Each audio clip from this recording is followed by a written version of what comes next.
Bonjour à toutes et à tous. Je voudrais vous parler aujourd'hui de l'histoire de Jonas. Jonas, vous pouvez le lire dans la Bible. C'est le livre de Jonas qui comprend 4 chapitres. Et je vais vous lire le chapitre 1, versets 1 à 3.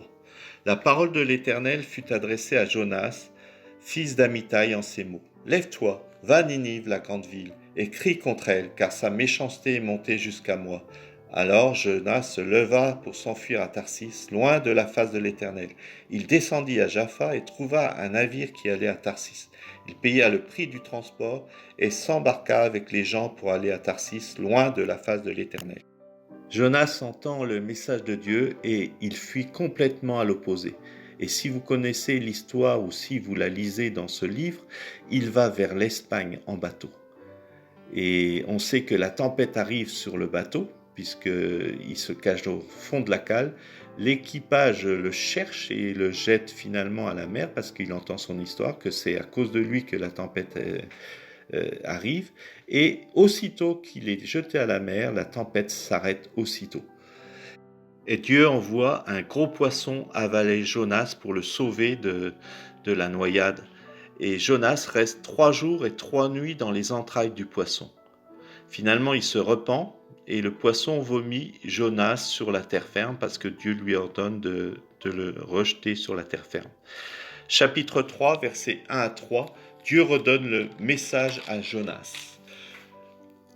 La parole de l'Éternel fut adressée à Jonas une seconde fois en ces mots. Lève-toi, va à Ninive, la grande ville, et fais-y la proclamation que je te dis. Alors Jonas se leva. Il alla à Ninive selon la parole de l'Éternel. Or, Ninive était devant Dieu une grande ville de 3 jours de marche. Et là, Jonas, il obéit à Dieu et il annonce ce message à toute la ville de Ninive et que dans 40 jours, Ninive sera détruite si les gens ne se repentent pas. Et Ninive croit et se repent et toute la ville est sauvée. Les 120 000 habitants de Ninive, les plus de 120 000, plus un grand nombre de bêtes sont sauvés. Aujourd'hui, nous avons la même mission que Jonas, 3000 ans après lui. Nous avons aussi comme Jonas des grandes villes à prévenir comme Paris, Marseille, Reims, Amiens, etc., d'autres villes encore. Jésus revient bientôt et il faut prévenir les gens que Jésus revient bientôt. Et Dieu attend que nous prévenions ces gens pour que la plupart puissent être sauvés. Et que Dieu vous bénisse. À bientôt.